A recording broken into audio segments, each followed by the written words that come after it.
Այսօրվա արագ փոփոխվող աշխարհում հեռավար կրթությունը եւ աշխատանքը դարձել են ժամանակակից կյանքի անբաժան մասը։ Թվային տեխնոլոգիաների զարգացումը հնարավորություն է տալիս սովորել եւ աշխատել ցանկացած վայրից, անկախ ժամանակից եւ տարածությունից։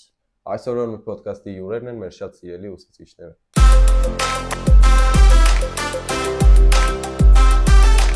Բարև ձեզ, այսօրվա մեր հյուրը Ընկեր Առաքելյանն է։ Ընկեր Առաքելյան, դուք երբևէ մասնակցել եք հեռավար դասընթացի, եթե այո, ապա որ հարթակներն եք օգտագործել։ Բարև ձեզ, այո, մասնակցել եմ եւ ասեմ ավելին, ինքնուրույն մասնակցում եմ, որովհետեւ մեր ժամանակի բոլոր ուսուցիչները միշտ վերապատրաստումների են մասնակցում, իսկ դրանք հեռավար են հիմնականում լինում։ Օգտագործում ենք հիմնականում Teams հարթակը եւ Zoom հարթակը։ Իսկ ինչ դժվարություններ եք հանդիպում հեռավար դասավանդման ժամանակ։ Հեռավար դասավանդման ժամանակ միակ դժվարությունը այն է, որ երեխաների հետ ավելես չեմ շփվում, իսկ դա ինձ շատ է խանգարում, որովհետև շատ եմ սիրում երեխաներին, առավել ևս նրանց հետ շփումը, մեծ ոգևորություն է տալիս յուրաքանչյուր ուսուցչի։ Եվ այն երեխաները, ովքեր որ չեն սիրում դասերը սովորել, իրենք միշտ շատ հեշտությամբ են թաքնվում հեռավար ուսուցման ժամանակ։ Ընկեր Բադալյան, ձեր կարծիքով հեռավար կրթությունը ինչպես է լինելու ապագայում։ Բոլոր ժամանակների համար ամենահրաշալի կրթությունը լինում է այն, որ մարդիկ դեմ դիմաց նստում են, իրար հետ աշխատում են, իրար հետ քննարկում են, բայց քանի որ գիտությունը ահավոր թափերով զարգանում է, ահավոր վիթխարի քայլերով է զարգանում, բնականաբար կլինի նաև հեռավար կրթություն։ Ընդ որում ինձ թվում է, որ շատ ավելի այդ պլազմային ինչ-որ երևույթները կներմուծվեն, շատ ավելի հետաքրքիր բաներ կներմուծվեն, իսկ այսօրվա եղածը շատ ավելի կզարգանա։ Դա արդյունավետ կլինի այն դեպքերում, երբ մարդիկ հարկադրված ինչ-որ տարածություններով բաժանված են իրարից, իսկ եթե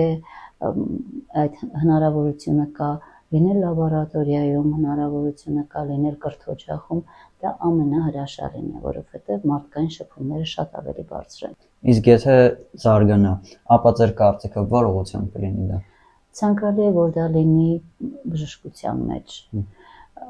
Ինչ առումով, որովհետև տարբեր երկրներում շատ ավելի մեծ հաջողությունների են հասնում ու զարգացումը փոխանցելը շատ ավելի արագ կլինի ու արդյունավետ կլինի։ Լավ կլինի, որ գիտության մեջ, հատկապես ֆիզիկայի, կենսաբանության մեջ շատ լավ կլինի, որ աշխարհի տարբեր անկյուններում ապրող կրթվողները կարողանան իրար հետ շփվել եւ կարողանան իրենց հաջողությունները կիսել։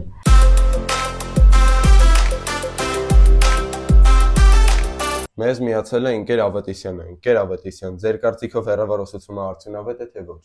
Հարգելի սովորողներ, ես կարծում եմ, որ հեռավար ուսուցումը արդյունավետ է այն դեպքում, երբ որ հեռավար ուսուցման երկու կողմերն էլ ցանկանում են, որ կրթությունը իրականացվի հեռավար տարբերակով, եթե ոչ, ապա ոչ մի դեպքում արդյունավետություն չի լինի։ Ինչ տեխնիկական խնդիրների եք հանդիպել հեռավար դասընթացի ժամանակ։ Դավիթ ջան, բազմաթիվ խնդիրների ենք բախվել հեռավար կրթության ժամանակ։ Մեր դասընթացներին ավելի շատ բացակա ուսանողներ ենք ունեցել, քան պիտի ունենայինք։ Եվս մեկ խնդիր կարող եմ նշել երեխաների տեսախցիկի միացման փաստը։ Ոչ բոլոր երեխաներն էին օգտագործում տեսախցիկը, այդ առումով նույնպես խնդիրների ենք բախվել։ Շատ շնորհակալություն հարցազրույցի համար Ընկեր Ավետիսյան։ Շնորհակալ եմ երեխեք ջան, միշտ պատրաստ ձեզ օգնելու։ Այս նոր ձևաչափը ոչ միայն ընդլայնում է մարդկանց ընտրության հնարավորությունները, այլ նաև ստեղծում է ավելի ճկուն, հարմար միջավայր զարգանալու, գիտելիքներ ձեռք բերելու համար։ Սիրով ձեր հետ էին Արեգը Եվ Դավիթը։ Կհանդիպենք։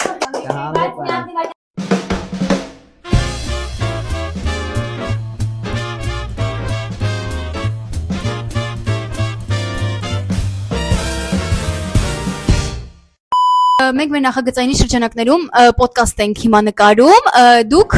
կտեսնեք մեր բեքստեյջերը հիմա այստեղ, հենց այս պահին, հենց այս դրությամբ, հենց հիմա, հենց այստեղ։ Ինչ տեխնիկական խնդիրների եք հանդիպել հեռավար դասընթացի ժամանակ։ Բոլոր տեսակի, երբեմն երեխաները բացատրում են այդ խաթարում, մի հատ նորից երեխեք ջան, բազմազան տեսակի խնդիրների, բազմազան տեսակը ո՞րն է։ Իմ մեջք ուղիղ չէ։ Չէ։ Ինքը բادرեն նախապցի։ Վայ։ Ացած վայրից, անկախ ժամանակից ու տարածությունից։ Այո։ Այսօրվա մեր podcast-ի հյուրերն են։ Իրան Մեր նայեք։ սիրո ստիչները։ Մի գնացի։ Дорогой дневник, мне не подобрать слов, чтобы описать боль унижения, которое я Եք մի հատ ֆլոն բերեք, ստե մեծ գրեք տա երկու։ Սիրեք տերկու։ Լավ է այսքան բնութագիրքի եք գրել։ Ես ուզում ասեմ, որ ինքը համահանում արդեն։ Կա տես բան։ Կա տենց բան։ Իսկ ինքը խելոք նստած։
Дорогой дневник, мне не подобрать слов, чтобы описать боль и унижение, которое я испытал сегодня. Моя жизнь